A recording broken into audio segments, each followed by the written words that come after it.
Ujian nasional yang selalu diadakan setiap tahunnya, dan tahun ini baru saja selesai diadakan pada tanggal 15 April lalu.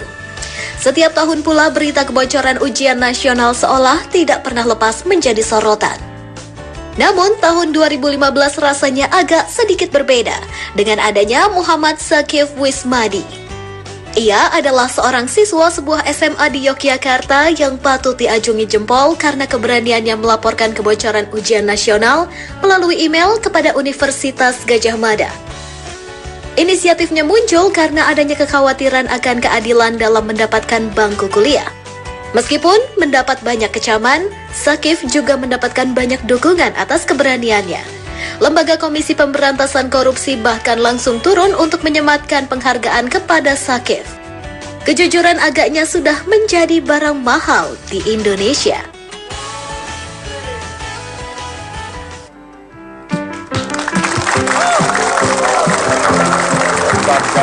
Kalau aku, kayaknya aku takut deh kalau ngelapor. Enggak, kalau kamu kayaknya malah kamu jual itu soal. Kayaknya pasti sih. dijual. Soalnya yang aku tahu kan waktu itu kita pernah ngobrol ini kan, nggak ada untungnya segala macam kan? Maksudnya nggak ada untungnya apa? Ketika kan dia waktu itu pernah kita melaporkan. bahas juga.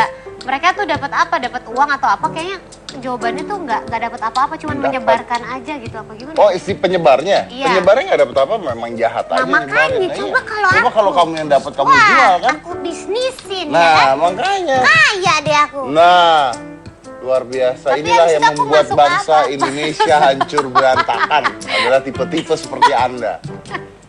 Ya tapi kan aku untungnya bukan aku Iya. yang menyebarkan ya kan? Makanya ada anak-anak seperti Sakif. Sakif. Sakif. Sakif. Sakif. Iya namanya, kebalik sakit tuh. Sakif. Nah, Sakif. Sakif yang berhati jujur, yang memberanikan dirinya walaupun penuh ancaman katanya penuh ancaman. Pasti teman-temannya udah musuhin dia Kayaknya semua. sekarang nggak diajak ngomong sama temen. Makanya kita aja ajak ngomong kalau gitu. Oke, langsung ini adalah Muhammad Sakif Wismadi. Sakif.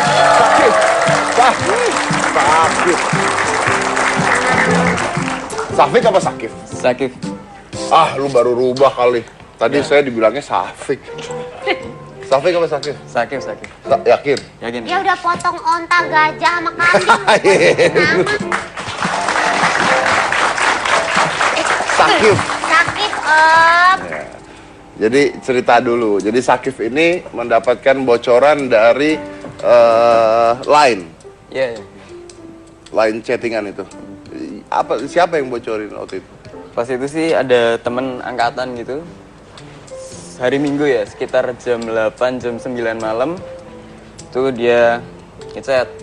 Aku dapat soal dari temen SMP. Belum tak buka juga sih. Tapi katanya soalnya bagus. Terus dia ngepost. Soalnya bagus tuh maksudnya dia ngasih tahu bahwa ini soal ujian atau soal... Ya, kata temennya dia, Kata soalnya bagus. Gitu. Dia sendiri juga belum buka. Dia belum tahu soal Belum tahu, apa. cuma Oke. dia langsung copy terus dipaste ke. Oke. Terus Terus kan saya buka formatnya itu Google Drive ya. Google Drive berarti harus download ya. Iya, tapi kan pas dibuka gitu langsung terpapar semua. Itu ada 5 pelajaran. Terus tiap pelajaran ada 6 pelajaran, tiap pelajaran ada 5 paket. Jadi itu udah semua UNAS-nya itu.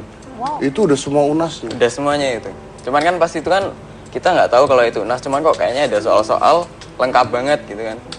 Terus karena saya udah ragu-ragu itu UNAS, nggak jadi buka. Back, terus tanya sama teman, udah ada yang buka belum? Terus udah, kimia udah buka. Terus, bukain dong, halaman pertamanya screen cap, aku pengen lihat kayak gitu. Cuman aku belum berani buka. Kamu kenapa nggak berani buka? Karena ada feeling kalau itu ujian nasional. Lah kan lumayan jadinya mempersempit pelajaran. Tapi kan salah ya rasanya tetap. Iya sih. Tapi kenapa mau tahu dari temen? Iya, penasaran aja formatnya beneran ujian nasional bukan? Oke. Terus kan udah ada buka tuh kimia, paket pertama, halaman pertama, terus screen cap. Pas itu langsung ribut itu, soalnya formatnya bener-bener ujian nasional. Nah itu, maaf nih Sakif, itu bentuknya di Google Drive itu, apa? Bentuknya adalah scan atau foto atau apa? Atau bener-bener file asal? File. Berarti file asli? Iya, kayaknya Wow. file asli. Dan yang buat lebih kaget lagi kan itu tanpa dikenakan biaya ya. Jadi biasa. Nah, ya makanya kan maksudnya itu yang kita bahas gitu. Ini Iya. kan orang biasanya nyebarin karena dia menjual gitu kan. Ini enggak, ini sama sekali gratis Kalau kan nggak ininya hasil kan. potretan Itu atau bener-bener apa-apa. gratis dan kayaknya tersebarnya masif gitu loh. Karena ya gampang sekali mendapatkannya. Bahkan pas itu hari kedua teman saya ada yang nyoba kan nyari aja iseng di Google. Dapat. Nyari di Google search. Dapat. Dapat. Wow. Cuman ketik ujian nasional gitu. Soal ujian nasional. Ada 2015. ya, dapat Keluar. Makanya itu kaget juga loh. Sampai segini gampangnya kan. Parah banget. Wah, luar biasa ya. Wah. Luar biasa loh ya. Jadi kan ujian nasional itu sekarang tidak menentukan kenaikan ya. Kelulusan. Kelulusan. Ya. Oke. Mungkin karena itu kali. Karena bocor tidak itu ya? enggak, mungkin Apa? supaya tidak menentukan kelulusan makanya dibocorin aja lah gitu mungkin ya. Bisa jadi sih ya, tapi jadinya yang udah belajar sakit hati. Nah, makanya terus lu dari teman udah dapet nih. Iya. Bener, lu yakin bahwa itu ujian nasional? Pas itu kan masih diperbincangkan tuh di grup tuh. Masa sih ujian nasional kan gampang banget apa untuk ujian nasional Kok bocornya semudah ini seperti itu. bocornya Akhirnya gitu. banyak spekulasi yang bilang itu cuman orang iseng buat soal habis itu footer sama headernya diganti aja biar mirip ujian nasional. Ah, oke. Karena bener-bener mirip kan atasnya ada sangat rahasia dokumen negara Kemendikbudbank, terus bawahnya ada UN 2014/2015 juga. Ya kan langsung banyak ujian nasional nih. Terus ada juga yang maksudnya nggak percayalah masa Oke. itu ujian nasional sampai pas hari hanya kan pertama bahasa Indonesia. Ya itu suasananya masih ujian nasional lah, dateng doa yang beneran gitu, ngelihat sekeliling mukanya gemeteran, grogi masih gitu. stres gitu. Iya, masih ujian nasional sekali lah. Terus udah ngerjain. Cuma kan beberapa teman udah ada yang buka soal bahasa Indonesia lewat link tersebut juga kan. Cuman karena teman-teman tidak tertarik bahasa Indonesia, mesti lebih ke kimianya, jadi bahasa Indonesia jarang yang buka. Ya. Tapi setelah keluar kelas, yang beberapa yang beneran sudah buka tuh langsung ribut sendiri. Persis bro, 100% mirip. Terus kita kan percaya ini beneran nggak ini 100% bener-bener mirip. Tapi karena ya namanya penasaran, akhirnya teman-teman karena udah ada yang ngeprint juga kan 5-5-nya langsung dijejer-jejer itu langsung dikerubunin semua. Pertamanya kayak gitu. Tapi kan kita masih belum yakin itu beneran ujian nasional atau bukan. Betul. Tapi entah mengapa aku sih udah feeling kalau itu ujian nasional. Akhirnya Dan pada saat dilihat bahasa Indonesianya, banyak yang bilangnya sih 100% mirip. Sama. Tapi kan hanya segelintir orang yang udah baca bahasa Indonesianya. oke. Nah pada saat dijejerin itu kelihatan kan? Kan itu yang kimianya yang dijajarin. Oh, kimianya yang dijejerin, oke. Karena pelajaran keduanya kimia. Terus udah pada ribut-ribut gitu, pada ngeliatin. Saya ngomong sama ketua OSIS dan ketua ROHIS. Pastilah ini gimana? Terus gimana ya, aku juga nggak tahu, soalnya aku udah offline dari hari Sabtu, jadi nggak tahu juga apa yang terjadi di sosial media. Nek kamu gimana? Aku juga nggak tahu kayak itu. Ya lihat dulu lah, ntar nek kimianya benar-benar 100% mirip, berarti fix itu bocor ya kan. Terus kimia dibagiin, aku belum buka soalku tuh, masih ngeliat sekeliling kan teman-teman udah pada baca, penasaran aja reaksinya gimana. Terus udah dibagiin, buka langsung rame kan, rame bisik-bisik tapi. Terus ada juga yang ada belakang, Kif kayak itu, beneran mirip ini kayak itu. So diem aja. Terus pas aku buka halaman pertamaku, ternyata halaman pertamaku tuh screen capan yang dikasih temanku semalam.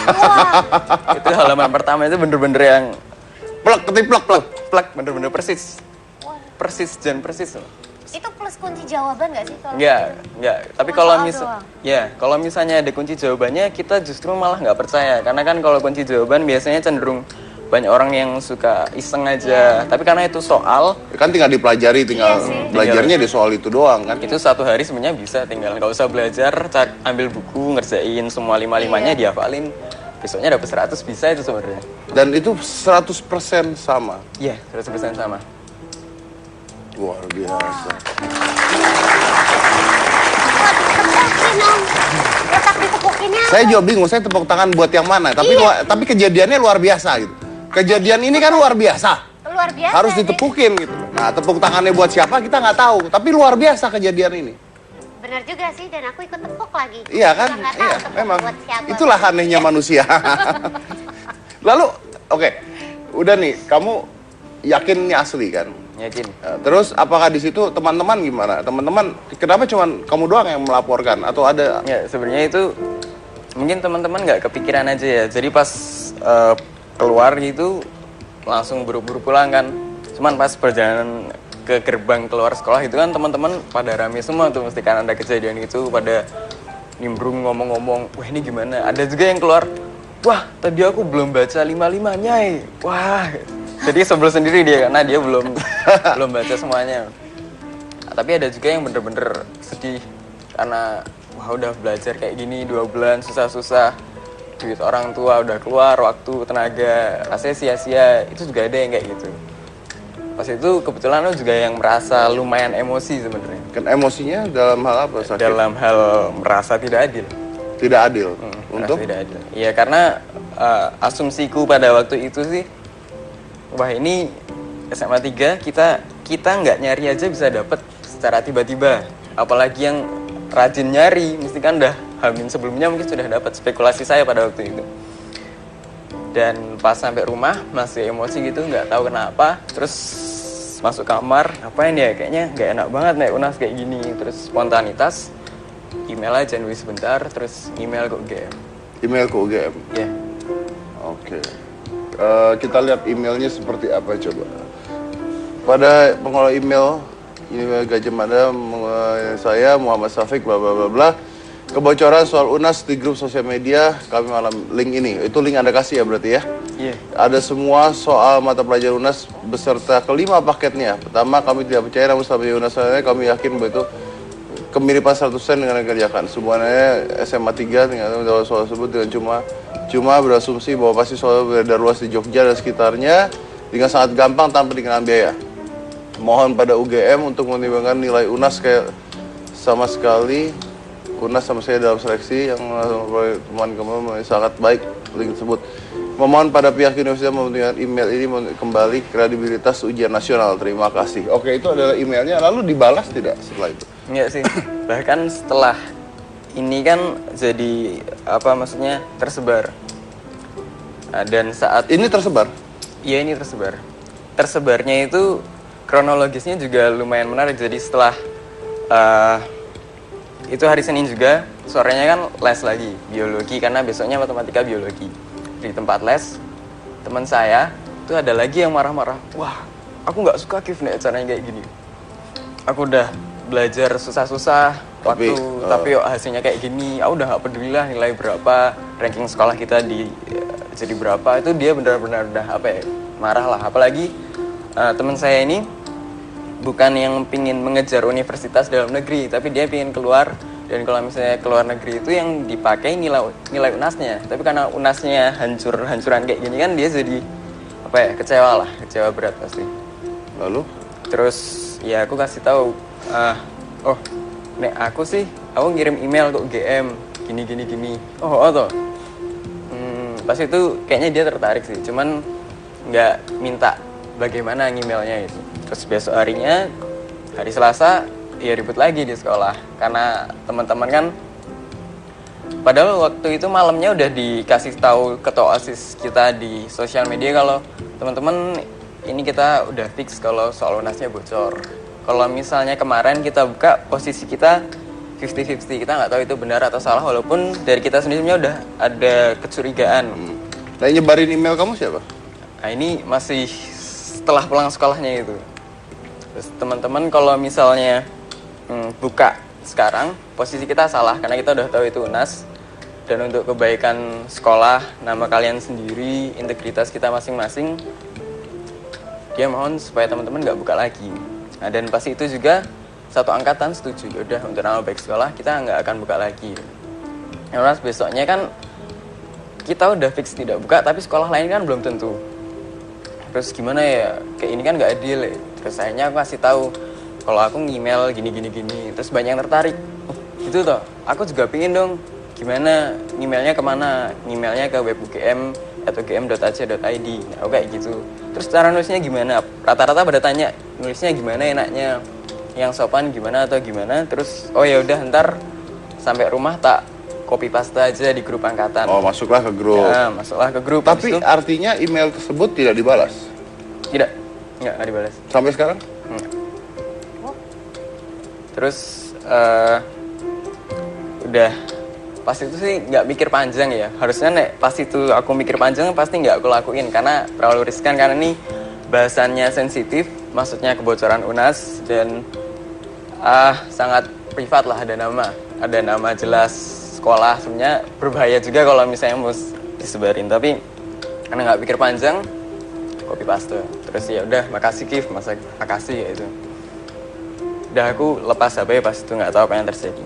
Pas malam ada sekitar 200-an SMS, Line, WA itu masuk semua.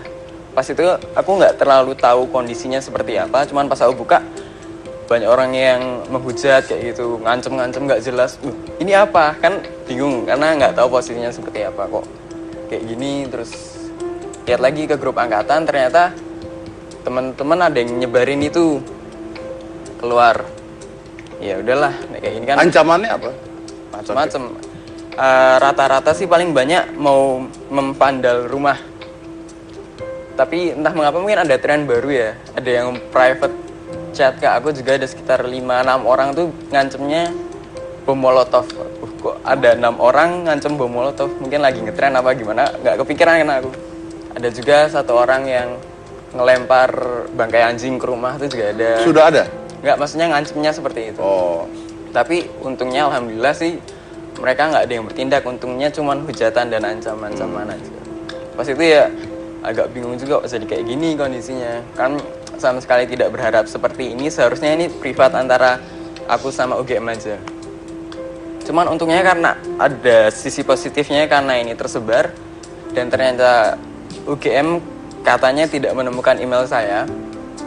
Tapi karena ini tersebar, pesannya sampai ke UGM. Dan mereka mengeluarkan statement resmi lewat web mereka kalau SNMPTN fix tidak dipakai ke UNAS fix tidak dipakai pertimbangan SNMPTN. Jadi akhirnya UNASnya gimana? UNASnya sih kalau dari UGM bilangnya tidak akan dipakai pertimbangan SNMPTN. Kalau dari UGM. Tapi tetap dilakukan, tetap dikerjakan? Iya, karena berita tersebut keluar setelah UNASnya selesai. Oke, tapi tidak ada UNAS ulang? Kalau dari beritanya sih Jogja tidak mengulang. Walaupun sebelumnya ada isu-isu kalau akan mengulang kayak gitu. Tapi untungnya statementnya tidak mengulang. Tidak mengulang. Ya kalau ngulang Capek juga capek ya. buat anak-anaknya ya. Ya buat yang tim pembuatnya juga ribet lagi, mesti bikin 5 paket lagi, Iya. 6 pelajaran. Buat yang nyebarin juga pusing lagi, ntar nyebarin Iya. lewat mana ya. Benar juga sih. Kan jadi ribet semuanya ya.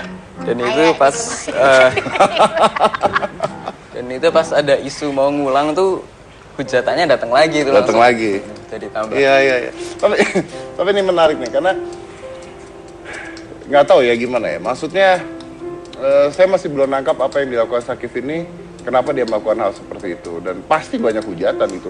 Banyaklah anak-anak yang dapat soal itu pasti senang sekali gitu ya. Pasti senang sekali, dan melawan arus ini kan nggak gampang, dan dia melawan arus dan bahaya untuk orang yang melawan arus, bahaya. Tapi kalau tidak ada yang melakukan, nanti siapa yang melakukan seperti itu? Ada orang tua dari Sakif yang akan bicara setelah yang satu ini. Jadi jangan mana-mana, tetap di Hitam Putih.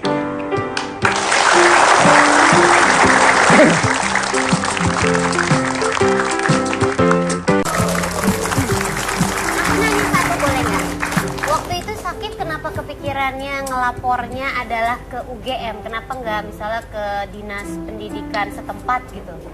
Ya itu kan sebenarnya banyak banget yang nanya kayak gini. Rata-rata kan banyak. Kamu ngelapor ke UGM karena itu po, nyari muka po kan ke UGM. Ada banyak yang kayak gitu. Sebenarnya kalau misalnya jawaban jujurnya sih, pas itu pas ngirim tuh spontanitas, jadi nggak mikir apa-apa. Jadi pulang, entah mengapa dari badan yang bisa saya kirimin, saya memilih UGM itu juga karena spontanitas sebenarnya. Jadi tiba-tiba aja milih UGM. Nggak kepikiran apa-apa lagi, pokoknya UGM aja yang ada di otak gitu ya? Iya mungkin. Karena apa? Mewakilkan menurut kamu? Iya, mewakilkan teman-teman sih sebenarnya. UGM-nya bisa mewakilkan gitu? Iya. Oke. Saya Di sini ada orang tua dari Sakif, ayahnya. Betul ya? Oke. Ada mic-nya, bisa tolong? Gimana Pak? Anak Anda melaporkan kebocoran ini, bicara sama Bapak tidak? Saat itu benar-benar atas inisiatif dia, karena saya nggak tahu. Saya tahunya itu malah setelah besoknya ada keributan, ada mailing list beredar sampai ke teman-teman saya juga menanyakan apakah ini putra bapak. Saya bilang iya. Jadi Bapak nggak tahu sama sekali?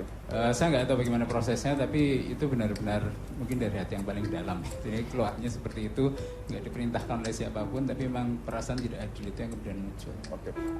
Bapak ini pengajar ya Pak ya? Ya, saya mengajar di UI, menjadi peneliti juga di UGM.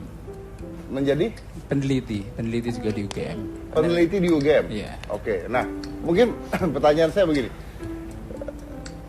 Bapak mengajari apa pada Sakif sehari-harinya sampai Sakif ini berani berbuat sesuatu yang menantang arus sebenarnya? Sebenarnya normal saja. Kehidupan kami normal seperti kehidupan Mas Didio. Normal aja. Maksudnya gini, normal itu artinya cara pembelajaran, cara pendidikannya sebenarnya kan dengan suri tauladan ya. Cuma memang ada yang sadar kalau sedang memberikan suri tauladan, ada yang enggak gitu loh. Nah, kebetulan saya kadang-kadang sadar Mas. Nah kalau pas saya sadar, panduan satu-satunya kan adalah agama Mas. Dan saya selalu memberikan contoh kepada Sakif, jangan sekali-kali adalah membenarkan kebiasaan yang salah. Atau membenarkan kebiasaan, tapi harus membiasakan kebenaran. Jadi kalau ada hal yang mungkin di jalan atau di mana, bahkan kadang-kadang kita beli fast food, ini nggak benar nih, kita langsung spontan menyampaikan ke manajernya misalnya. Dan mungkin dengan itu dia menjadi terbiasa untuk kalau ada yang nggak adil, ada yang cheating, sampaikan saja, nggak usah takut. Karena mungkin di balik itu ada satu kebenaran yang kita harus ungkapkan. Mungkin sederhana aja. Itu yang kadang saya sadar, kadang saya enggak, ternyata ditiru juga sama Sakif. Bangga tidak Anda?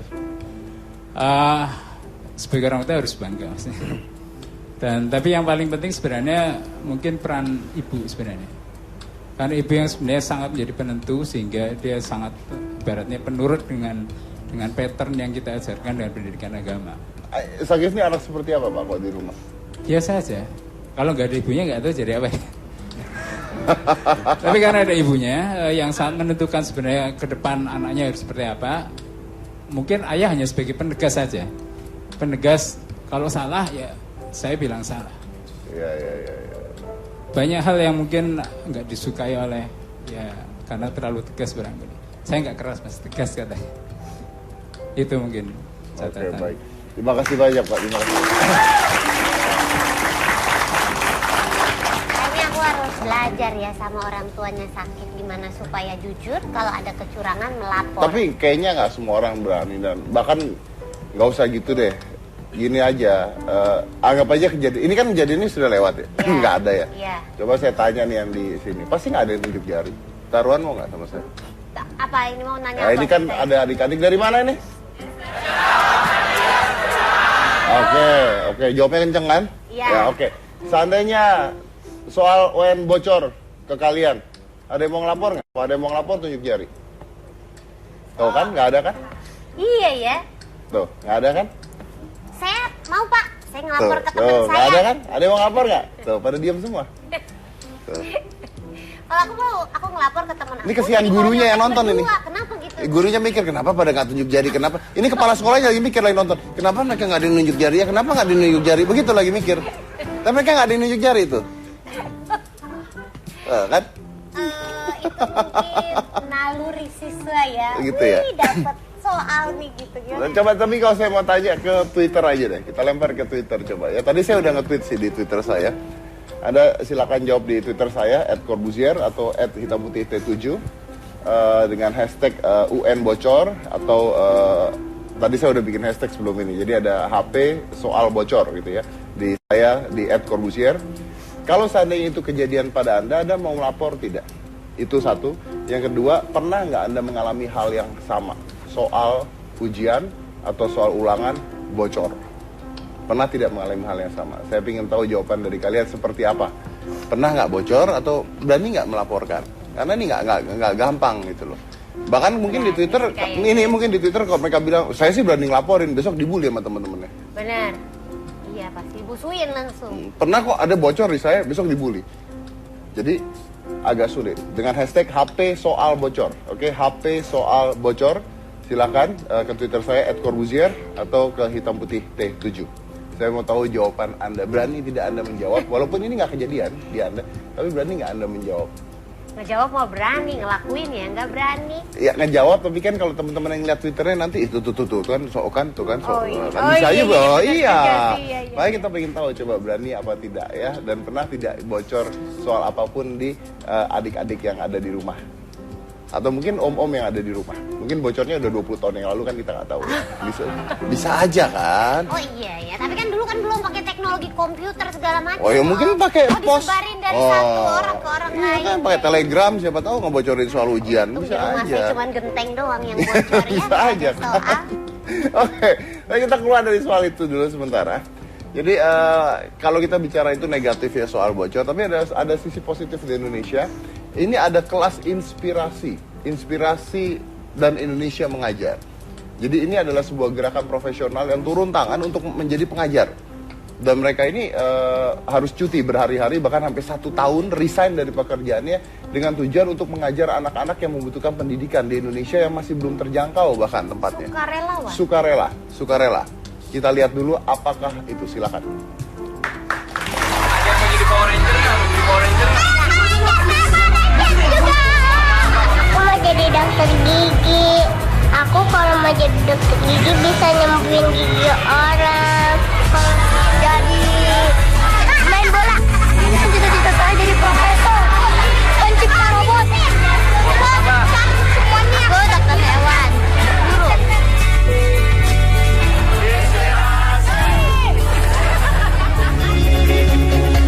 Menjadi relawan sebagai guru, sebuah gerakan yang kini populer di kalangan anak muda Indonesia. Inspirasi untuk memberikan pendidikan terbaik untuk anak-anak kini sudah mulai bermunculan. Salah satunya adalah Indonesia Mengajar, sebuah gerakan bagi anak muda terbaik Indonesia yang dikirim ke daerah tertinggal dalam hal pendidikan selama 1 tahun. Mereka dikirim untuk meningkatkan taraf pendidikan agar lebih layak. Berbeda dengan Indonesia Mengajar, kelas inspirasi juga merupakan gerakan turun ke sekolah selama 1 hari. Tidak hanya mengajar, dalam sehari mereka akan berbagi pengalaman bekerja untuk menginspirasi siswa dalam meraih cita-citanya. Inilah wujud bahwa pendidikan bukan semata menjadi tugas pemerintah, namun kita semua.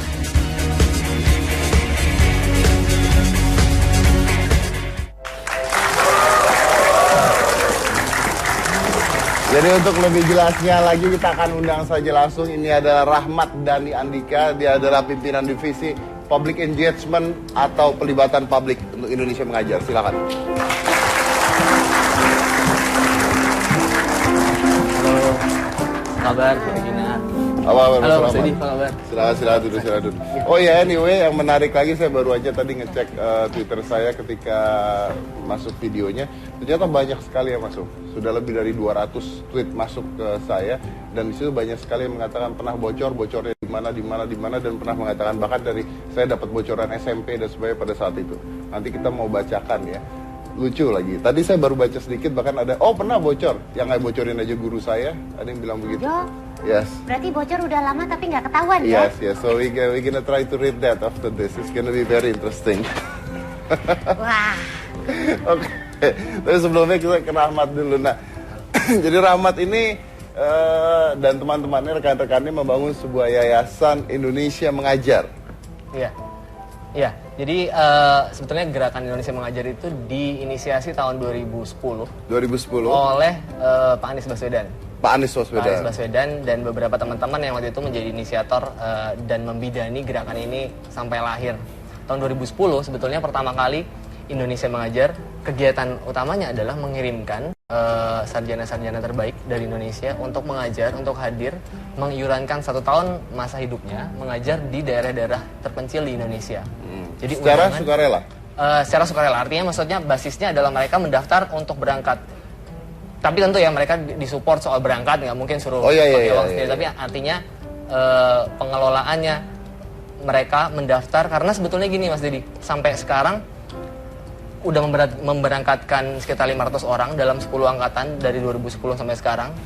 500-an orang itu terpilih dari pendaftarnya sudah lebih dari 10.000. Pendaftarnya sudah lebih dari 100.000. Gimana? 100.000 orang yang daftar. Contoh sebagai contoh, saya sebagai contoh, angkatan terakhir ini, angkatan 10, itu kita mencari hanya 72 orang karena memang ada kuotanya 72 orang. Pendaftarnya 10.555 orang, hanya dari satu angkatan. Jadi memang berarti ada seleksi dong? Betul, seleksinya sih kalau boleh dibilang cukup ketat karena ada 3 tahap seleksi. Gimana maksudnya seleksinya cukup ketat padahal ini adalah sukarela? Iya, karena pengelolaan kita kan gini, begitu kita bicara bahwa ada pengelolaan mendampingi pengajar muda ini bertugas selama 1 tahun di daerah, mereka bertugas 1 tahun di daerah-daerah terpencil, tinggal di sana, live in di sana, maka ada pengelolaan program yang perlu kita lakukan. Nah, Indonesia Mengajar memang tidak berambisi ini menjadi besar. Kayak dulu Pak Anies pernah bilang, cita-citanya adalah kita pengen bikin dia small tapi powerful. Jadi kayak social acupuncture. Karena begitu kita ngomongin besar, kita bisa aja cari sumber daya untuk mengirimkan 10.000, tapi nanti kita akan sibuknya ngurusin munasnya. Sibuknya ngurusin rapat-rapat akbarnya, tapi kita kelola teman-teman ini. Nanti juga ada ada salah satu pengajar muda, dia kebetulan lulusan Cornell University, sempat kerja setahun di Megawati di Indonesia, lalu resign, mendaftar untuk ikutan iuran 1 tahun waktunya. Nah, Anda seleksi berdasarkan? Ada beberapa kriteria. Yang pertama memang kriterianya diutamakan di bawah 25. Mas Dedi masuk dong tentunya. Masuk. Masuk Mas, banget. Tahun depan lah saya 25. Tapi masuk kategori yang gagal seleksi. Di bawah 25 tahun, lalu belum menikah. Belum menikah. Masuk. Masih masuk ya? Masuk. Belum menikah, lalu yang lainnya tentu satu yang kita cari adalah orang-orang yang punya karakter kepemimpinan yang kuat. Karena tugasnya Indonesia Mengajar itu dulu Pak Anies dan teman-teman, gagasannya adalah pendidikan itu maju bukan melulu karena adanya infrastruktur, buku dan lain-lain, tapi kita percaya kalau pendidikan itu maju saat kolaborasi antara orang tua, nggak melulu guru dan kepala sekolah ya, tapi orang tua, lalu siswa itu sendiri, guru, pemuka adat, begitu sampai di berbagai kebudayaan lokal, hal-hal seperti itu yang kalau kita menyebutnya perilaku bersamanya itu menguat. Nah, pengajar muda ini dikirim, bajunya memang sebagai guru, mereka mengajar sebagai guru SD sehari-hari di sana, tapi mandatnya adalah menjadi penggerak untuk membangun bersama perilaku bersama. Berarti ini bekerja sama dengan sekolah-sekolah? Betul, jadi masuknya memang sekolah formal. Masuknya sekolah formal? Masuknya bekerja juga pelajaran formal. Betul. Berarti bekerja sama dengan pemerintah? Pemerintah daerah, iya. Pemerintah jadi kayak daerah. kita side by side minta izin, jadi kita nggak datang seenaknya lalu masuk. Jadi kita berangkat dari sini pun dapat minta restu kita dari pemerintah. Jadi kita nggak minta dananya, tapi kita minta restu dari pemerintah. Di dananya dari mana? Dananya Indonesia Mengajar menggalang pendanaan dari berbagai pihak, publik salah satunya. Oh, karena yayasan ya ini ya? Betul. Karena yayasan, jadi Betul. dana bisa meminta dari lalu juga CSR gitu. Tapi semuanya dikelola melalui penggalangan. Nah, si pengajar ini digaji? Ada uang saku tentu ada ya, mereka di sana kan butuh hidup. Karena mereka ini di daerah itu tidak boleh menerima uang dari pemerintah daerah. Kalau tidak boleh tahu, menyalurkan. Kalau saya boleh tahu, iya. Berapa besarnya? Besarnya mungkin kalau dibandingkan apa ya, fresh graduate bekerja di MNC gitu ya, MNC di Indonesia, ya nggak ada apa-apanya. Karena memang nanti mungkin kalau ke Mbak Nadira bisa ditanya, tapi gini loh Mas Dedi, yang kita senang itu adalah saat orang S2 dari Jepang, lulusan UI, ITB, UGM gitu, mau antri mendaftar, kata dia seleksinya pendaftarnya 10.500 untuk hanya mencari 72. Mau antri artinya mau bersulit-sulit untuk bukan dapat jabatan atau profesi gaji ini tinggi. dikirim ke daerah-daerah terpencil. Mau sulit-sulit untuk hidup sulit gitu. Itu sih yang kita senang selama 4 tahun ini melihat bahwa Anda pernah ngajar juga? Saya kebetulan salah satu angkatan pertama dulu 2010. Oh, Anda ngajar di mana? Di Halmahera Selatan. Di Halmahera Selatan, Maluku Utara, di pulau kecil. Kebetulan waktu itu belum ada listrik dan sinyal. Waktu itu dapat berapa? Basic ya, kalau mau basic ya dibilang. Basic sekitar 3 jutaan. Ya maksud tapi saya gini, kenapa saya nggak ingin, karena gini loh, pesan ya, ajakan jadi pengajar muda ini, kebetulan gini Mas Dedi, di awal Indonesia Mengajar Pak Anies cerita 2009 di salah satu kampus teknologi di Bandung, kebetulan kampus saya, diadakan FGD-nya untuk cek apakah ide ini mau dibaik ini oleh para lulusan-lulusan di Indonesia, lulusan terbaik. Saat itu tawarannya kurang lebih mirip seperti pertanyaan Mas Dedi. Kira-kira benefit apa yang bisa kita kasih? Yang di akhir FGD, siapa yang mau? Kira-kira nih kalau ada program seperti ini, 0. Tapi tahun 2010 pendaftarnya, angkatan pertama saya ingat, 51 terpilih, pendaftarnya 1.300 lebih. Itu lewat mana? Daftarnya online semua. Online. Berarti promonya pun lewat online. Iya. Wow, oke. Tadi Anda mengatakan Nadira Bisa. Nadira siapa? Puryadi. Iya, Nadira. Dia adalah pengajar ya? Salah satu pengajar angkatan ke-7. Dari lulusan Cornell University New York. dari New York ke Indonesia, Sempat bekerja. sempat Kurang bekerja. lebih setahun, lalu lihat Indonesia mengajar. Berhenti Yang dia? saya dengar ternyata dari Cornell dia sempat tahu Indonesia mengajar, tapi pulang dia kerja dulu lalu. Oke, kita undang aja Ini adalah Nadira.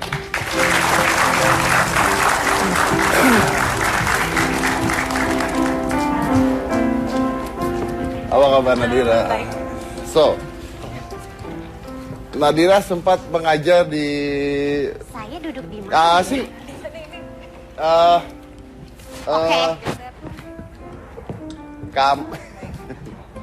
Inilah wanita luar biasa. Wanita tangguh bisa hidup Bisa, sulit kayaknya. jadi Bisa pengajar di daftar. Indonesia Inilah mengajar. sosok Kartini yang sesungguhnya.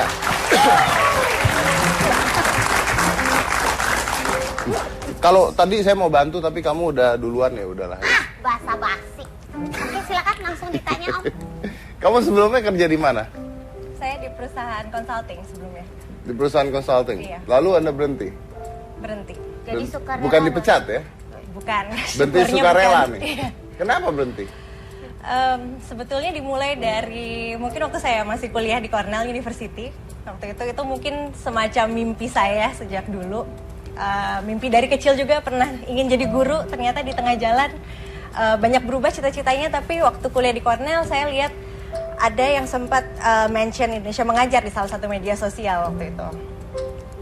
Di situ saya tertarik lagi, ingat lagi mimpi saya pernah pengen jadi guru nih, tapi nggak tahu cocok atau enggak. Ternyata ini ada kesempatan setahun mengajar, menginspirasi, terus ditempatkan di daerah yang saya belum pernah Di kesana. mana Anda waktu ditempatkan? itu. Di Pulau Bengkalis, Riau. Di Pulau Pulau Bengkalis, Provinsi Riau. Oh, di Provinsi Riau. Riau. Batasannya sama Malaysia. Iya. Batasannya sama Bisa Malaysia. lihat Melaka di seberang. Itu maaf, itu daerah tersebut gimana keadaannya? Daerah tersebut sebetulnya di pulau itu sendiri udah ada 2 kecamatan. Jadi itu bukan kalau dibilang pulau yang sangat terpencil, nggak seperti itu juga. Cuma mungkin akses di sana masih cukup terbatas. Di sana kalau dibilang mati lampu mungkin hampir setiap hari gitu. Airnya juga waktu itu beda sekali sih sama di sini karena waktu itu tanah gambut. Airnya warnanya merah. Jadi pertama kali saya di situ, loh kok sungainya kayak air teh gitu. Minumnya? Minumnya dari air hujan kebanyakan. Baik, ngangang gitu. Syukurnya Kan dari air hujan. Tadi saya baru bilang Anda adalah sosok Kartini yang sesungguhnya. Mana ada Kartini gayanya kayak lu? Harus tangguh. Ya kan? Harus tangguh. Jadi kalau aus, Aus tinggal ngangang. nunggu hujan ya? Iya. Ih, bagus juga. Oke, nah, saya break dulu aja deh kalau gitu deh. Oke, saya mau break dulu, nanti saya mau bacakan Twitternya dari teman-teman yang ada di rumah. Ini menarik banget isi Twitternya. Saya lagi juga akan lanjut dengan Nadira. Oke, jadi jangan mana-mana, tetap di Hitam Putih.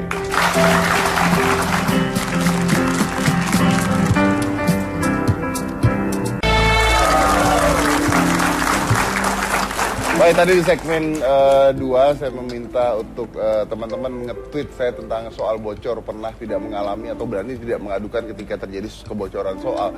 Dan saya dapat ratusan tentang hal itu. Ini saya bacain yang cepat-cepat saja. Ini dari Futut Kasana. Saya pernah dapat waktu UN SMP dikasih kertas sama gurunya, tinggal mindahin jawabannya doang. Wah, enak Ya. banget. Dari Lut, saya dapat soal bocoran tahun lalu. Oke. Terus pernah di SMA dulu dari Titin, malam sebelum ujian jawabannya sudah ada kok.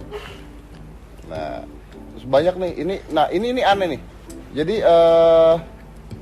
soal bocor Mas, ini dari Gary Arifin. Soal bocor Mas, dia ketawa.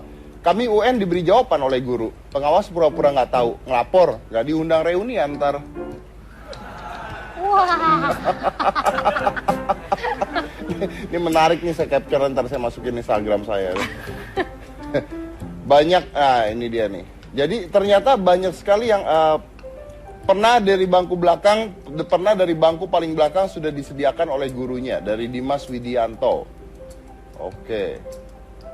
Aku pernah dapat yang ngasih malah guru les saya, dari Velian Amora. Pengalaman SMA, banyak yang jual beli soal dengan harga fantastis untuk ukuran anak SMA pada saat itu. Dari Fatmawati. Oke.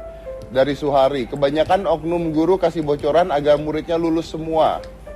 Lebih parahnya ini terjadi pada soal ujian kejar paket ABC. Kok nggak ada yang jawab perkara berani atau tidak melapor? Ini pada ngelapor nih sekarang. Oh. Ini Stephan ini kayaknya seorang ibu ya. Dulu 7 tahun yang lalu waktu anak-anak saya masih SMA memang dijual. Jadi memang diperjualbelikan kok soalnya. Geger. Om, waktu UN SMK ada bocoran. Banyak yang sesuai dengan jawaban yang benar. Jadi ternyata banyak sekali. Ini banyak sekali. Ini ratusan. Tapi dapat SMS jawaban UN waktu SMA. Banyak banget orang-orang yang nawarin saya. Oh, ini malah ada yang ngirimin saya gambar bocoran ya. Wow. Buat UN tahun depan kali Ini ya? ada yang ngirimin saya gambar bocoran ini. Wih. Mungkin kalau bisa diambil. Ada yang mengirimkan gambar bocorannya. Ini dari Ilham. Maaf kalau kurang jelas. Gak apa-apa, saya juga gak make kok. Berani aja melaporkan asal dirahasiakan yang melaporkan. Karena takut adanya seperti Sakif. Jadi mungkin ancaman-ancaman dan sebagainya. Jadi ternyata ini nanti saya retweet.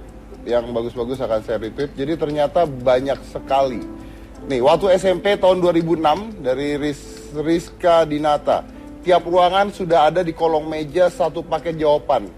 Jadi ruang 1 jawaban paket A, ruang 2 jawaban paket B, dan nanti digilir. Wow. Ini saya nggak ngerti. Ini kalau banyak sekali yang melaporkan ke saya, berarti ini bukan kasus satu-satunya. Ya berarti memang mereka tidak melapor. Dan ini katanya 7 tahun yang lalu. Oh, ini lucu nih. Ada orang bilang, itu biasa kak. Banyak kok kunci palsu disebarin. Dan yang nyebarin juga saya tahu. Terus ada yang jawab lagi, lu mah ngadu. Kenapa jadi chatting di sosial media ya? Sudah bukan rahasia umum lagi. Bahkan ada saja kabar dari saya SD sampai SMK pun sudah bocor. Wow, oke. Oh, zaman aku UN dulu nggak ada ya begitu-begitu ya. Kenapa? Apa akunya yang kurang pintar mencari ya? Nah ini, tapi ini menarik, ini satu saya tambah, ini ada satu menarik. Tapi fenomena yang terjadi adalah siswa itu mencari bocoran, Om, bukan laporin bocoran. Nah, jadi ternyata banyak sekali. Nah, ini gimana nih kalau seperti ini nih? Mungkin dari Anda, Indonesia Mengajar. Iya, sebenarnya kalau dari pertanyaan itu tadi, tentu jadinya banyak nih kita dapat tentang berbagai wajah keprihatinan pendidikan kita. Tapi kan balik lagi, memangnya puluhan tahun ini nggak ada orang-orang yang terus bekerja untuk membenahi PR-PR tersebut. Ada, jadi kayak bisa aja pilihannya adalah kita minta terus, dalam hal ini sekarang nih kebetulan Pak Anies sudah pindah di wilayah pemerintahan, bisa tinggal minta Pak Anies udah beresin deh.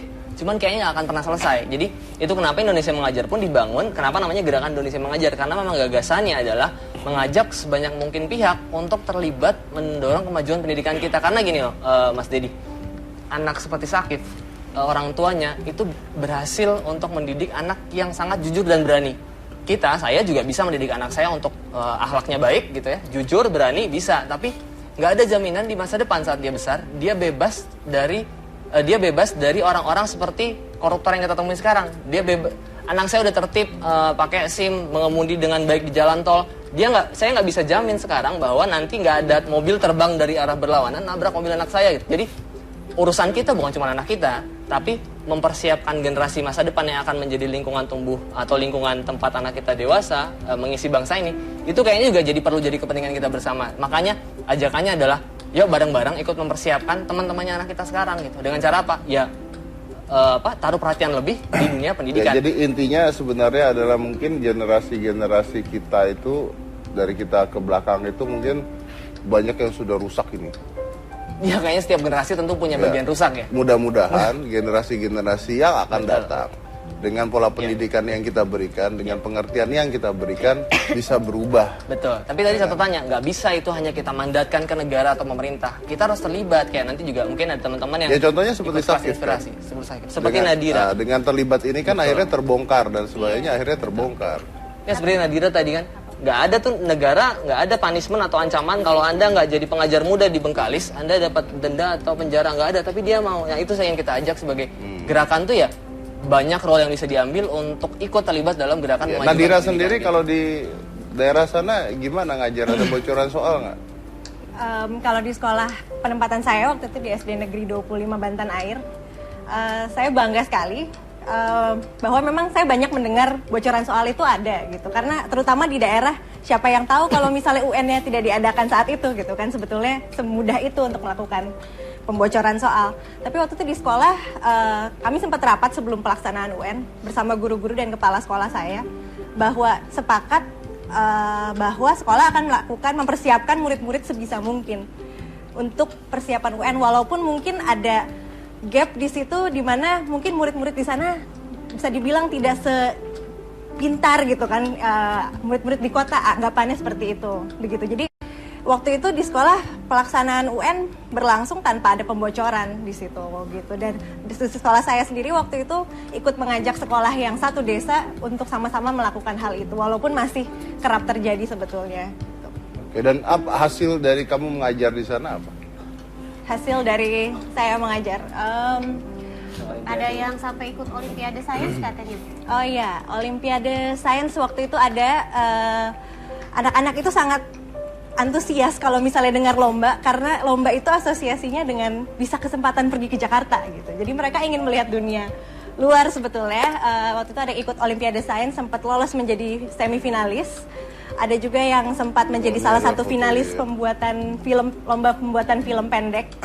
Waktu itu yang akhirnya bisa mewakili salah satu finalis dari seluruh Indonesia waktu itu. Kamu dibayar berapa sih? Saya dibayar berapa? Sebetulnya bukan dibayar berapa waktu itu, tapi memang penggantian biaya hidup waktu itu. Jadi ada bagian-bagiannya ini untuk menyupport komunikasi, ya tapi kan masyarakat pengen tahu. Kalau range-nya itu mungkin sama seperti waktu itu saya fresh graduate yang mau bekerja di suatu perusahaan. Besaran mana sama kerjaan kamu pada saat itu? Sebagai konsultan. Besaran konsultan sedikit. Besaran konsultan kok rela tinggalin? Saya rasa kapan lagi punya kesempatan ini gitu. Mungkin nanti 10 tahun lagi kesempatan ini nggak ada lagi, mungkin saat saya sudah punya anak, berkeluarga gitu. Jadi 1 tahun punya kesempatan buat pergi, mungkin bukan soal nominalnya lagi sekarang, tapi untuk mengenal Indonesia lebih dekat lagi. Dan setelah 1 tahun apa?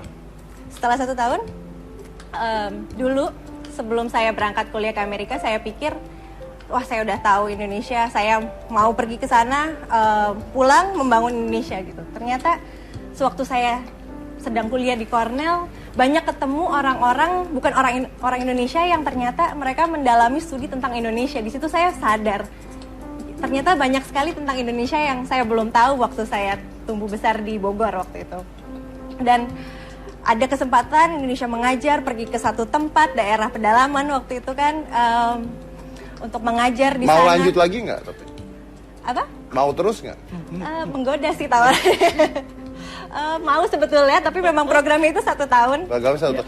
Maaf, kalau Indonesia mengajar nggak mengizinkan 2 tahun. Oh, oke, saya mau tanya tapi singkat aja jawabnya. Apa sebenarnya kenapa harus ada Indonesia mengajar? Apakah kita kurang guru? Enggak, Mas Dedi. Kalau jumlah guru Indonesia sebenarnya rasio itu lebih baik daripada bahkan Korea Selatan. Lalu kenapa? Isu kita itu di kualitas dan distribusi, pemerataan. Bertumpuk guru itu di pusat-pusat kemajuan. Oh, berarti memang ada daerah-daerah yang kurang guru intinya. Betul. Bahkan di kota Jakarta aja ada persentase sekolah nggak salah sekitar 20% masih kurang guru.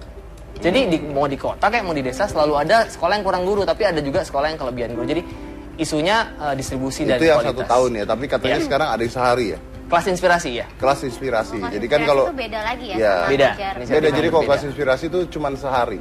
Jadi tapi cuti sehari untuk mengajar di SD yang ada di kota kita, karena di Jakarta nih misalnya SD negeri juga belum punya semua kemauan untuk bisa didatangi presenter untuk cerita apa sih profesi presenter itu. Oke. Ya, saya ada bintang tamu. Kalau tadi Nadira ngajarnya 1 tahun, ini ada pengajar yang mengajar apa tadi? Kelas inspirasi. Kelas inspirasi. Jadi mengajar satu hari gitu ya. Dan profesinya adalah seksolog. Jadi mengajarkan tentang seksologi terhadap anak-anak SD. Anak kecil diajarin seks. Mama, saya mau tahu seperti apa. Justru langsung aja, ini adalah Zoya Amirin.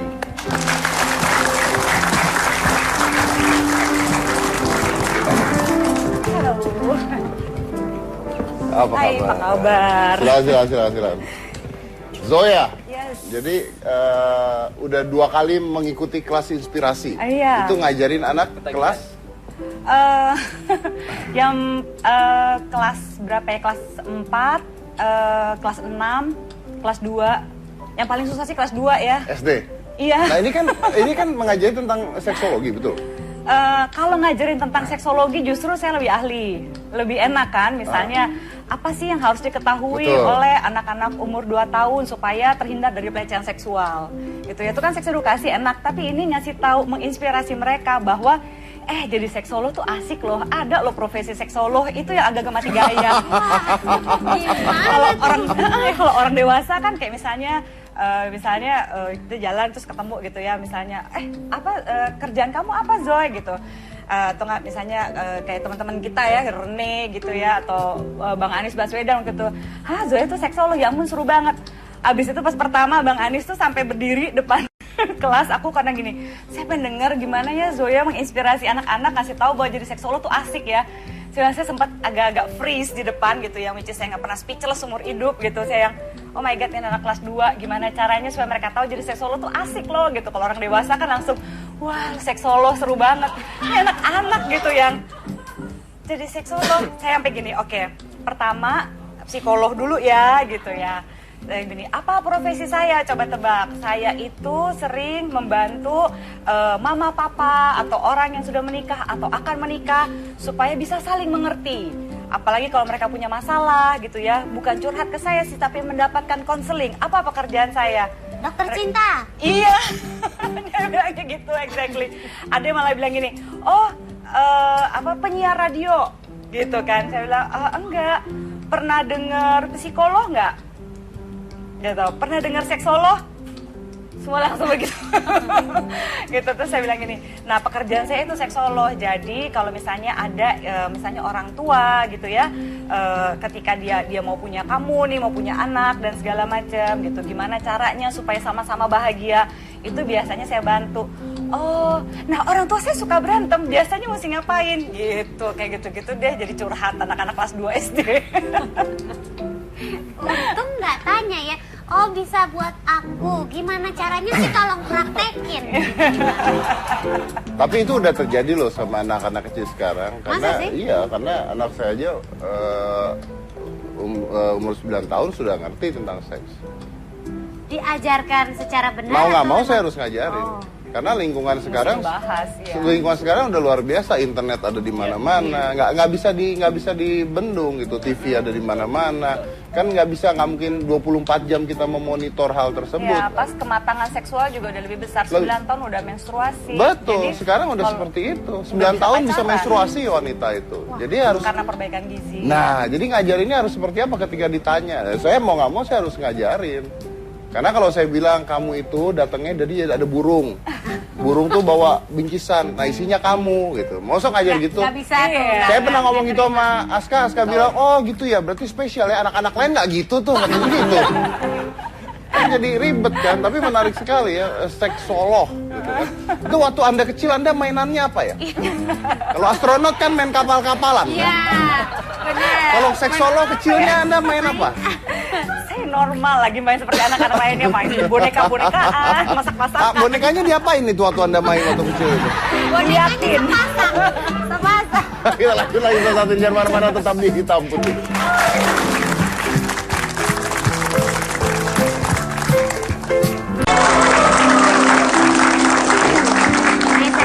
Kalau seksolog ya kan, terus ngajarin anak-anak SD.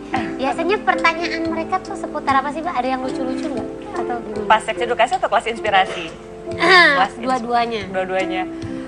Kalau pas lagi ngajarin seks edukasi gitu ya, misalnya kayak gimana sih supaya mereka terhindar dari pelecehan seksual, kan banyak ya sekarang pedofil dan segala macam gitu.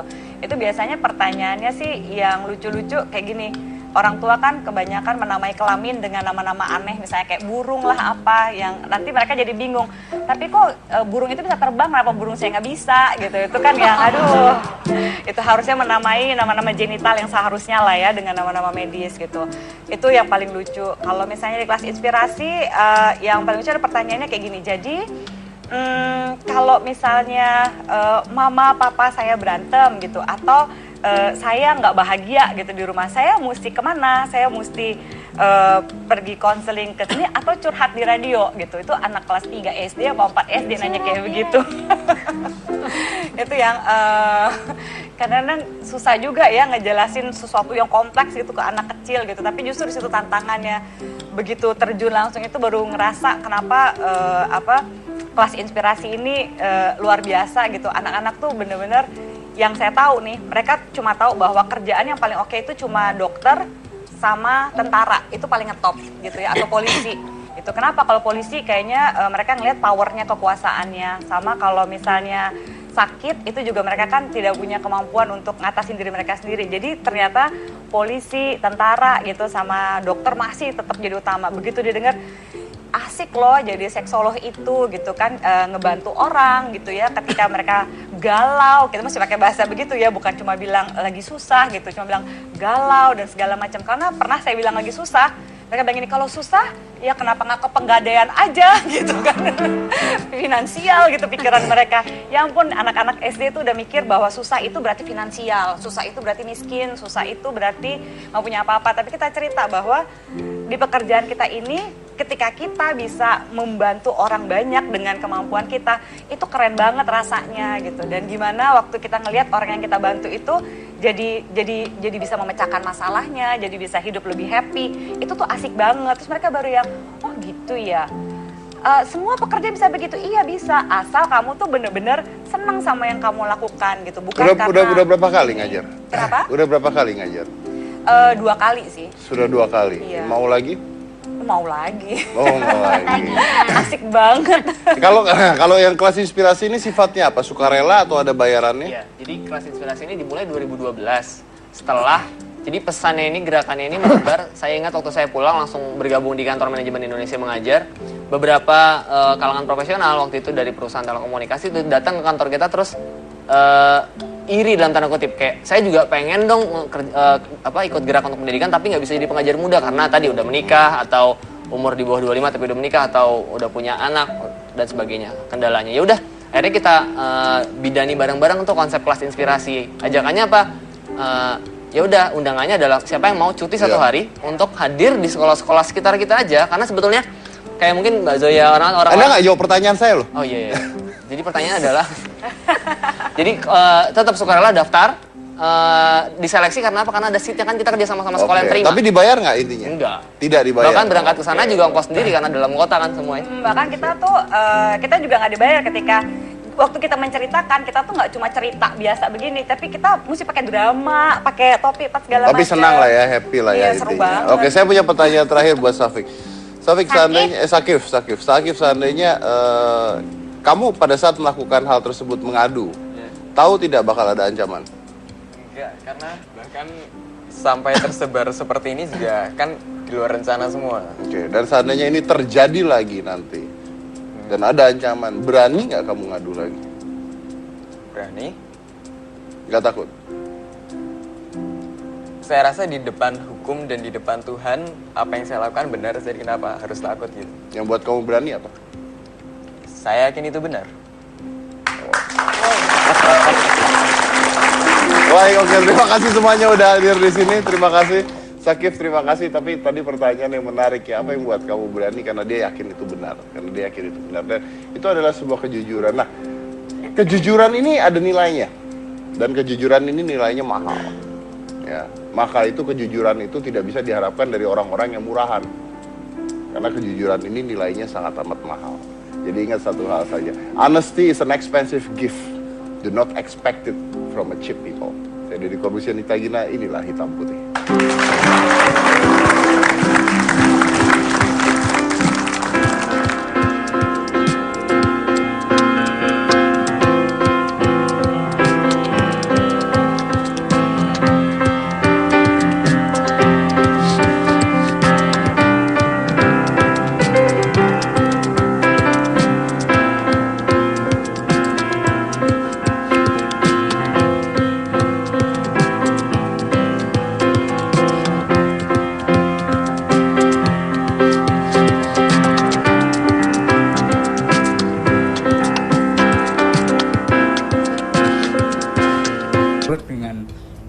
pattern yang kita ajarkan dengan pendidikan agama. Sakif ini anak seperti apa Pak kok di rumah? Biasa aja. Kalau nggak ada ibunya nggak tahu jadi apa ya. Tapi karena ada ibunya yang sangat menentukan sebenarnya ke depan anaknya harus seperti apa. Mungkin ayah hanya sebagai penegas saja. Penegas kalau salah ya saya bilang salah. Ya. Banyak hal yang mungkin nggak disukai oleh ya karena terlalu tegas barangkali. Saya nggak keras mas, tegas katanya. Itu mungkin catatan. Oke, baik. Terima kasih banyak Pak. Terima kasih. Kayaknya aku harus belajar ya sama orang tuanya Sakif gimana supaya jujur kalau ada kecurangan melapor. Tapi kayaknya nggak semua orang berani dan bahkan nggak usah gitu deh. Gini aja, anggap aja kejadian. Ini kan kejadian ini sudah lewat ya, nggak ada ya. Yeah. Coba saya tanya nih yang di sini, pasti nggak ada yang tunjuk jari. Taruhan mau nggak sama saya? Apa ini mau nanya? Nah, ini kan ada adik-adik dari mana ini? Oke, jawabnya kenceng kan? Iya. Ya, oke. Seandainya soal UN bocor ke kalian, ada yang mau ngelapor nggak? Kalau ada yang mau ngelapor tunjuk jari. Tuh kan, nggak ada kan? Iya ya. Tuh, nggak ada kan? Saya mau Pak, saya ngelapor ke teman Tuh, saya. nggak ada kan? Ada yang mau ngelapor nggak? Tuh, pada diam semua. Tuh. Kalau aku ngelapor ke teman aku. Ini kesian gurunya yang nonton ini. Kenapa gitu? Gurunya mikir Tentang seenaknya lalu masuk. Jadi kita berangkat dari sini pun dapat minta restu kita dari pemerintah. Jadi kita nggak minta dananya, tapi kita minta restu dari pemerintah. Di dananya dari mana? Dananya Indonesia Mengajar menggalang pendanaan dari berbagai pihak, publik salah satunya. Oh, karena yayasan ya ini ya. Betul. Karena yayasan jadi Betul. dana bisa meminta dari lalu juga macam-macam. CSR gitu. Tapi semuanya dikelola melalui penggalangan. Nah, si pengajar ini digaji. Ada uang saku tentu ada ya. Mereka di sana kan butuh hidup karena mereka ini di daerah itu tidak boleh menerima uang dari pemerintah daerah. Kalau Tidak boleh boleh tahu, menyalurkan. Kalau saya boleh tahu, Iya. berapa besarnya? Besarnya mungkin kalau dibandingkan apa ya, fresh graduate bekerja di MNC gitu ya, MNC di Indonesia, ya nggak ada apa-apanya. Karena memang nanti mungkin kalau ke Mbak Nadira bisa ditanya, tapi gini loh Mas Dedi, yang kita senang itu adalah saat orang S2 dari Jepang, lulusan UI, ITB, UGM gitu, mau antri mendaftar, kata dia seleksinya pendaftarnya 10.500 untuk hanya mencari 72. Mau antri artinya mau bersulit-sulit untuk bukan dapat jabatan atau profesi Padahal gaji ini tinggi. dikirim ke daerah-daerah terpencil. Mau sulit-sulit ya? untuk hidup sulit gitu. Ya, Itu sih yang kita senang selama 4 tahun ini melihat bahwa Anda pernah ngajar juga? Saya kebetulan salah satu angkatan pertama dulu 2010. Oh, Anda ngajar di mana? Di Halmahera Selatan. Di Halmahera Selatan, Maluku Utara, di pulau kecil. Kebetulan waktu itu belum ada listrik dan sinyal. Waktu itu dapat inilah wanita luar biasa. Wanita tangguh bisa hidup Bisa, sulit kayaknya. jadi Bisa pengajar di dapat. Indonesia Inilah Mengajar. sosok Kartini yang sesungguhnya.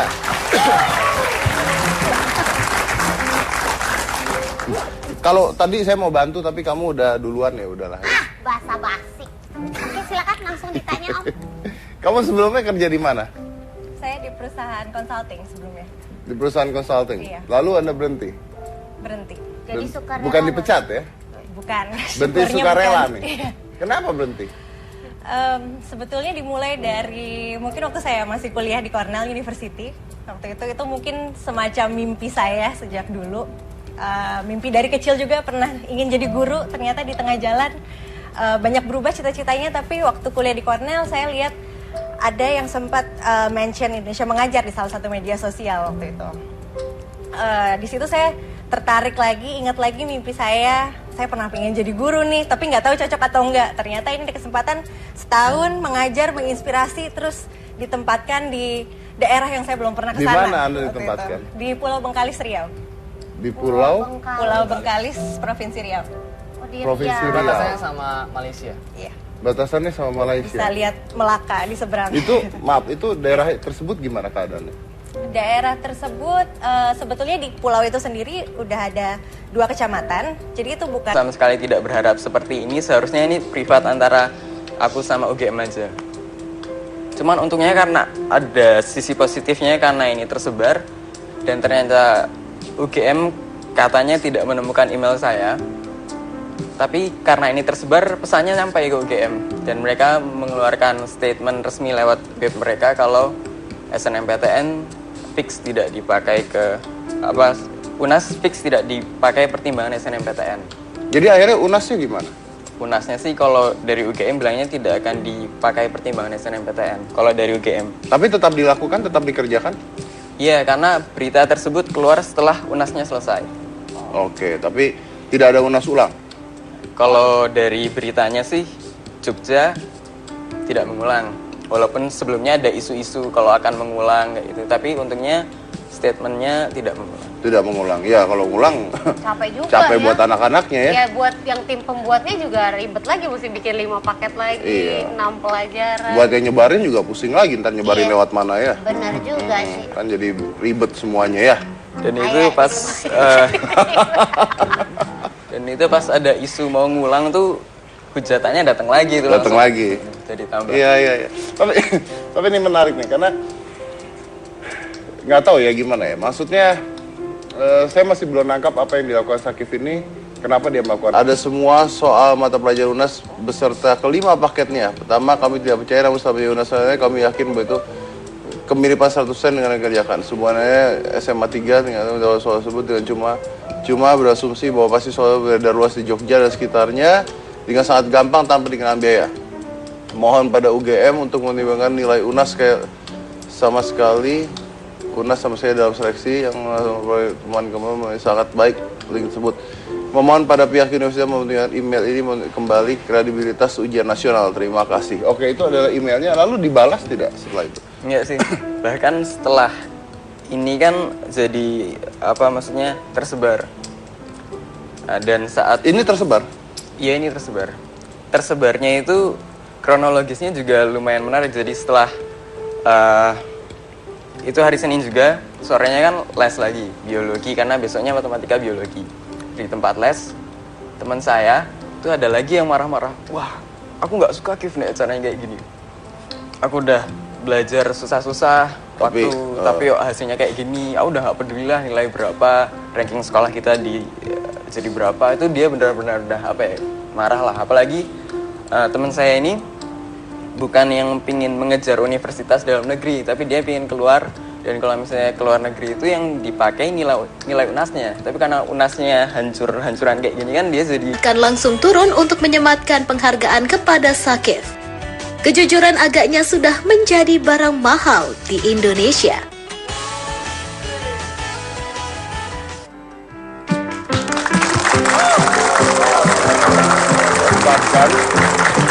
Kalau aku, kayaknya aku takut deh kalau ngelapor. Enggak, kalau kamu kayaknya malah kamu jual itu soal. Kayaknya pasti sih. dijual. Soalnya yang aku tahu kan waktu itu kita pernah ngobrol ini kan, nggak ada untungnya segala macam kan? Maksudnya nggak ada untungnya apa? Ketika kan dia waktu itu pernah kita melaporkan. bahas juga. Mereka tuh dapat apa? Dapat uang atau apa? Kayaknya jawabannya tuh nggak dapat apa-apa, cuma menyebarkan aja gitu apa gimana? Oh, isi penyebarnya? Iya. Penyebarnya nggak dapat apa, memang jahat aja. Makanya nyebarin. coba Coba kalau kamu yang dapat kamu jual kan? Aku bisnisin ya Nah, kan? makanya. Kaya deh aku. Nah, luar biasa. Tapi Inilah habis yang itu aku membuat masuk bangsa apa? Indonesia hancur berantakan. Adalah tipe-tipe seperti Anda. Ya tapi kan aku untungnya bukan aku yang menyebarkan ya kan? Makanya ada anak-anak seperti Sakif. Sakif. Iya namanya, kebalik Sakif tuh. Sakif yang berhati jujur, yang memberanikan dirinya walaupun penuh ancaman katanya penuh ancaman. Pasti teman-temannya udah musuhin dia Kayaknya semua. sekarang nggak diajak ngomong sama temen. Makanya kita aja ajak ngomong kalau gitu. Oke, langsung ini adalah Muhammad Safik Wismadi. Sakif. Wah, tadi aku belum baca 5-5-nya. Wah, jadi sebel sendiri dia karena dia belum baca semuanya. Nah, tapi ada juga yang bener-bener sedih karena wah udah belajar kayak gini 2 bulan susah-susah, duit orang tua udah keluar, waktu, tenaga, rasanya sia-sia. Itu juga ada yang kayak gitu. Pas itu kebetulan aku juga yang merasa lumayan emosi sebenarnya. Kan emosinya dalam hal apa, Sakif? Dalam hal merasa tidak adil. Tidak adil? Untuk? Tidak adil. Iya, karena asumsiku pada waktu itu sih, wah ini SMA 3 kita nggak nyari aja bisa dapet secara tiba-tiba. Apalagi yang rajin nyari, mesti kan udah hamin sebelumnya mungkin sudah dapat, spekulasi saya pada waktu itu. Dan pas sampai rumah masih emosi gitu, nggak tahu kenapa. Terus masuk kamar, ngapain ya? Kayaknya nggak enak banget naik UNAS kayak gini. Terus spontanitas, email aja nulis sebentar, terus email ke UGM. Email ke UGM? Iya. Oke. Kita lihat emailnya seperti apa coba. Pada pengelola email Gajah Mada, saya Muhammad Syafiq bla bla bla bla. Kebocoran soal UNAS di grup sosial media kami malam link ini. Itu link Anda kasih ya berarti ya? Iya. Ada semua soal mata pelajaran UNAS beserta kelima paketnya. Pertama kami tidak percaya, namun setelah UNAS kami yakin bahwa itu kemiripan 100% dengan yang dikerjakan. Semuanya SMA 3 tinggal soal tersebut dengan cuma UNAS besoknya kan kita udah fix tidak buka, tapi sekolah lain kan belum tentu. Terus gimana ya, kayak ini kan nggak adil ya. Terus akhirnya aku kasih tahu kalau aku ngemail gini. Terus banyak yang tertarik. Gitu toh, aku juga pingin dong. Gimana, ngemailnya kemana? Ngemailnya ke web UGM atau gm.ac.id. Nah, aku kayak gitu. Terus cara nulisnya gimana? Rata-rata pada tanya, nulisnya gimana enaknya? Yang sopan gimana atau gimana? Terus, oh ya udah ntar sampai rumah tak copy paste aja di grup angkatan. Oh, masuklah ke grup. Ya, masuklah ke grup. Tapi artinya email tersebut tidak dibalas? Tidak, nggak dibalas. Sampai sekarang? Enggak. Terus, udah, pas itu sih nggak mikir panjang ya. Harusnya pas itu aku mikir panjang pasti nggak aku lakuin. Karena terlalu riskan, karena ini bahasannya sensitif, maksudnya kebocoran UNAS. Dan sangat privat lah, ada nama jelas sekolah. Sebenarnya berbahaya juga kalau misalnya mau disebarin, tapi karena nggak pikir panjang, copy paste. Terus ya udah, makasih Kif, makasih ya itu. Udah aku lepas HP pas itu, nggak tahu apa yang terjadi. Pas malam ada sekitar 200-an SMS, Line, WA itu masuk semua. Pas itu aku nggak terlalu tahu kondisinya seperti apa, cuman pas aku buka banyak orang yang menghujat kayak gitu, ngancem nggak jelas. Ini apa? Kan bingung karena dibandingkan apa ya, fresh graduate bekerja di MNC gitu ya, MNC di Indonesia, ya nggak ada apa-apanya. Karena memang nanti mungkin kalau ke Mbak Nadira bisa ditanya, tapi gini loh Mas Dedi, yang kita senang itu adalah saat orang S2 dari Jepang, lulusan UI, ITB, UGM gitu, mau antri mendaftar, kata dia seleksinya pendaftarnya 10.500 untuk hanya mencari 72. Mau antri artinya mau bersulit-sulit untuk bukan dapat jabatan atau profesi gaji tinggi. Ini dikirim ke daerah-daerah terpencil. Mau sulit-sulit ya? Untuk hidup sulit gitu. Itu sih yang kita senang selama 4 tahun ini melihat bahwa Anda pernah ngajar juga? Saya kebetulan salah satu angkatan pertama dulu 2010. Oh, Anda ngajar di mana? Di Halmahera Selatan. Di Halmahera Selatan, Maluku Utara, di pulau kecil. Kebetulan waktu itu belum ada listrik dan sinyal. Waktu itu dapat berapa? Basic ya, kalau mau basic ya dibilang. Basic sekitar 3 jutaan. Ya maksud tapi soalnya gini, kenapa saya nggak ingin, karena gini loh, pesan ya, ajakan jadi pengajar muda ini. Kebetulan gini Mas Dedi, di awal Indonesia Mengajar, Pak Anies cerita 2009 di salah satu kampus teknologi di Bandung, kebetulan kampus saya, diadakan FGD-nya untuk ngecek apakah ide ini mau dibaik ini oleh para lulusan di Indonesia, lulusan terbaik. Saat itu tawarannya kurang lebih mirip seperti pertanyaan Mas Dedi. Kira-kira benefit apa yang bisa kita kasih? Sebetulnya semudah itu untuk melakukan pembocoran soal. Tapi waktu itu di sekolah kami sempat rapat sebelum pelaksanaan UN bersama guru-guru dan kepala sekolah saya bahwa sepakat bahwa sekolah akan mempersiapkan murid-murid sebisa mungkin untuk persiapan UN, walaupun mungkin ada gap di situ di mana mungkin murid-murid di sana bisa dibilang tidak sepintar gitu kan murid-murid di kota, anggapannya seperti itu begitu. Jadi waktu itu di sekolah pelaksanaan UN berlangsung tanpa ada pembocoran di situ gitu. Dan di sekolah saya sendiri waktu itu ikut mengajak sekolah yang satu desa untuk sama-sama melakukan hal itu, walaupun masih kerap terjadi sebetulnya. Oke, dan apa hasil dari kamu mengajar di sana apa?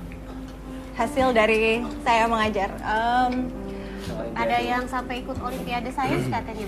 Oh iya, Olimpiade Sains waktu itu ada, anak-anak itu sangat antusias kalau misalnya dengar lomba, karena lomba itu asosiasinya dengan bisa kesempatan pergi ke Jakarta gitu. Jadi mereka ingin melihat dunia luar sebetulnya. Waktu itu ada ikut Olimpiade Sains, sempat lolos menjadi semifinalis. Ada juga yang sempat menjadi salah satu finalis pembuatan film, lomba pembuatan film pendek. Waktu itu yang akhirnya bisa mewakili salah satu finalis dari seluruh Indonesia waktu itu. Kamu dibayar berapa sih? Saya dibayar berapa? Dan ancaman aja. Pas itu ya agak bingung juga kok jadi kayak gini kondisinya. Kan sama sekali tidak berharap seperti ini, seharusnya ini privat antara aku sama UGM aja. Cuman untungnya karena ada sisi positifnya karena ini tersebar dan ternyata UGM katanya tidak menemukan email saya. Tapi karena ini tersebar, pesannya sampai ke UGM dan mereka mengeluarkan statement resmi lewat web mereka kalau SNMPTN fix tidak dipakai ke UNAS fix tidak dipakai pertimbangan SNMPTN. Jadi akhirnya UNASnya gimana? UNASnya sih kalau dari UGM bilangnya tidak akan dipakai pertimbangan SNMPTN. Kalau dari UGM. Tapi tetap dilakukan, tetap dikerjakan? Iya, karena berita tersebut keluar setelah UNASnya selesai. Oke, tapi tidak ada UNAS ulang? Kalau dari beritanya sih Jogja tidak mengulang.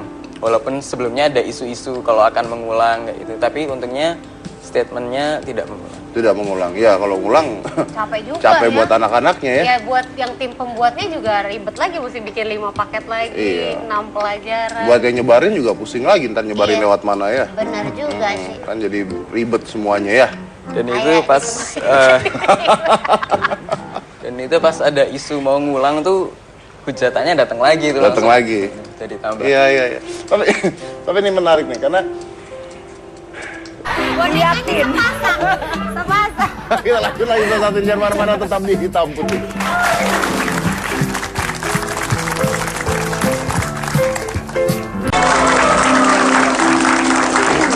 Ini seru nih, kalau seksolog ya kan, terus ngajarin anak-anak SD. Biasanya pertanyaan mereka tuh seputar apa sih, Mbak? Ada yang lucu-lucu nggak? Atau gimana? Pas seks edukasi atau kelas inspirasi? Dua-duanya. Dua-duanya. Kalau pas lagi ngajarin seks edukasi gitu ya, misalnya kayak gimana sih supaya mereka terhindar dari pelecehan seksual, kan banyak ya sekarang pedofil dan segala macam gitu. Itu biasanya pertanyaannya sih yang lucu-lucu kayak gini. Orang tua kan kebanyakan menamai kelamin dengan nama-nama aneh, misalnya kayak burung lah apa, yang nanti mereka jadi bingung. Tapi kok burung itu bisa terbang, kenapa burung saya nggak bisa gitu. Itu kan yang aduh, itu harusnya menamai nama-nama genital yang seharusnya lah ya, dengan nama-nama medis gitu. Itu yang paling lucu. Kalau misalnya di kelas inspirasi, yang paling lucu ada pertanyaannya kayak gini. Jadi kalau misalnya mama papa saya berantem gitu, atau saya nggak bahagia gitu di rumah, saya mesti kemana? Saya mesti pergi konseling ke sini atau curhat di radio gitu. Itu anak kelas 3 SD apa 4 SD nanya kayak begitu. Itu yang kadang-kadang susah juga ya ngejelasin sesuatu yang kompleks gitu ke anak kecil gitu. Tapi justru di situ tantangannya begitu Atau membenarkan kebiasaan, tapi harus membiasakan kebenaran. Jadi kalau ada hal yang mungkin di jalan atau di mana, bahkan kadang-kadang kita beli fast food, ini nggak benar nih, kita langsung spontan menyampaikan ke manajernya misalnya. Dan mungkin dengan itu dia menjadi terbiasa untuk kalau ada yang nggak adil, ada yang cheating, sampaikan saja, nggak usah takut. Karena mungkin di balik itu ada satu kebenaran yang kita harus ungkapkan. Mungkin sederhana aja. Itu yang kadang saya sadar, kadang saya enggak, ternyata dituruh juga sama sakit. Bangga tidak Anda? Sebagai orang tua harus bangga maksudnya. Tapi yang paling penting sebenarnya mungkin peran ibu sebenarnya. Karena ibu yang sebenarnya sangat menjadi penentu, sehingga dia sangat ibaratnya penurut dengan pattern yang kita ajarkan dengan pendidikan agama. Sakif ini anak seperti apa Pak kok di rumah? Biasa aja. Kalau nggak ada ibunya nggak tahu jadi apa ya. Tapi karena ada ibunya yang sangat menentukan sebenarnya ke depan anaknya harus seperti apa. Mungkin ayah hanya sebagai penegas saja. Penegas, kalau salah ya saya bilang salah. Ya. Banyak hal yang mungkin nggak disukai oleh ya karena terlalu tegas barangkali. Saya nggak keras mas, tegas katanya. Itu mungkin catatan. Oke, baik. Terima kasih banyak Pak. Terima kasih. Kayaknya aku harus belajar ya sama orang tuanya Sakif gimana supaya jujur kalau ada kecurangan. Paket pertama, halaman pertama, habis screen cap. Habis itu langsung ribut itu, soalnya formatnya bener-bener ujian nasional. Nah itu, maaf nih Sakif, itu bentuknya di Google Drive itu, apa? Bentuknya adalah scan atau foto atau apa? Atau bener-bener file asal? File. Berarti file asli? Iya, kayaknya wow. file asli.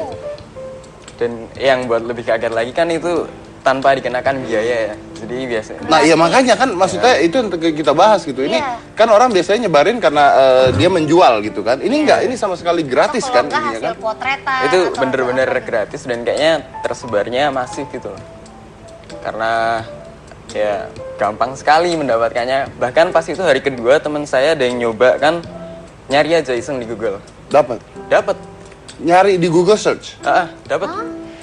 Dapat. Wow. Cuman ketik ujian nasional gitu. Soal ujian nasional. Ada 2015. ya, dapat.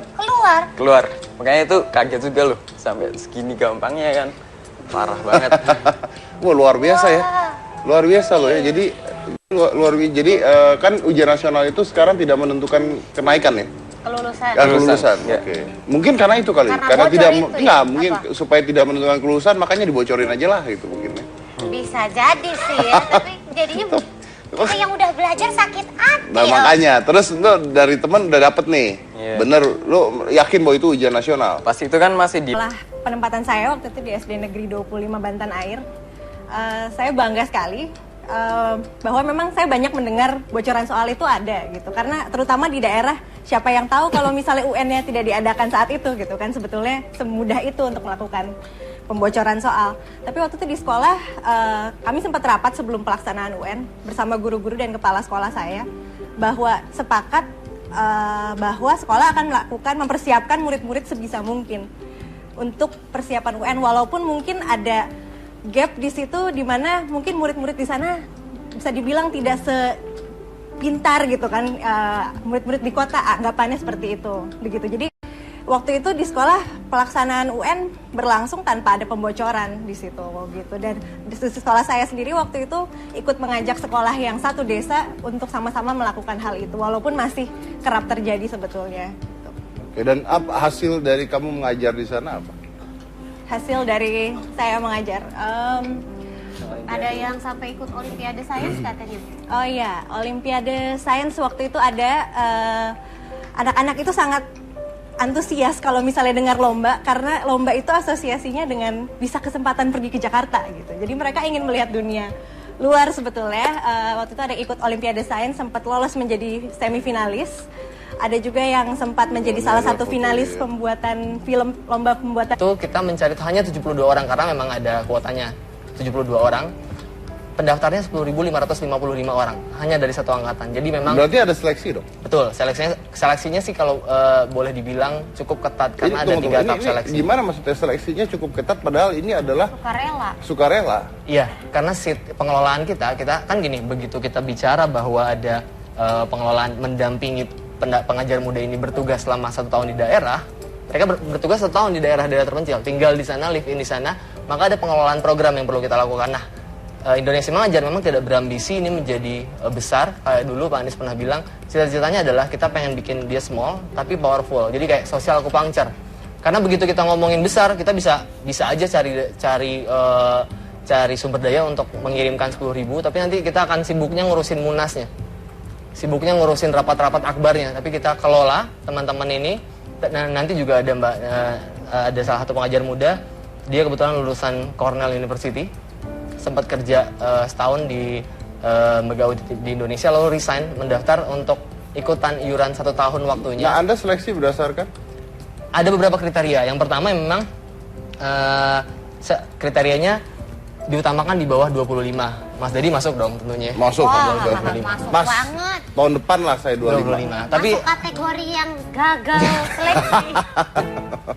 Di bawah 25. Itu yang kadang saya sadar, kadang saya enggak, ternyata dituruh juga sama sakit. Bangga tidak Anda? Sebagai orang tua harus bangga maksudnya. Tapi yang paling penting sebenarnya mungkin peran ibu sebenarnya.